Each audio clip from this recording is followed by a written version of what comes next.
Donc il avait, dans son discours du trône du 29 juillet passé, il avait aussi parlé justement pour illustrer ce que vous dites, le sang neuf, apporter des gens neufs, des compétences, des expertises nouvelles. Abdelatif Komat, toujours en ce qui concerne la commission spéciale, il y a la triple mission que le roi lui assigne, qui est triple mission, réajustement, anticipation et prospective. Comment expliquez-vous l'articulation de cette trilogie de principes que je suppose, dont l'ordre, je suppose, n'est pas fortuit? En fait, l'ordre est important. Parce que ça a été dit par Sa Majesté lors du discours du 29 juillet, nous sommes dans la continuité.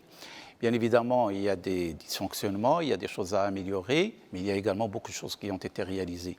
Il ne s'agit pas de remettre en cause tout ce qui a été fait par le Maroc, mais il y a lieu de réajuster. Donc le point de départ, c'est le réajustement, c'est-à-dire de capitaliser sur le passé, bien évidemment en valorisant les points forts, et en mettant en place des points de progrès pour les points pour lesquels il y a des choses à améliorer.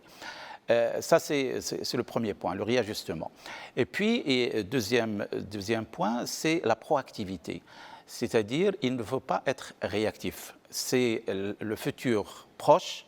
Il faut bien sûr le prendre en considération parce que nous sommes dans un monde en pleine dynamique. Les choses avancent beaucoup et vite.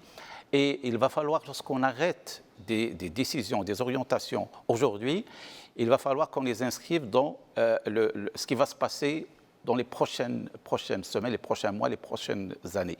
C'est-à-dire entrevoir les perspectives proches. Et puis, bien sûr, il y a de la prospection, il y a de la prospective, c'est-à-dire être futuriste. Il s'agit de projets de génération, il s'agit de projets de société.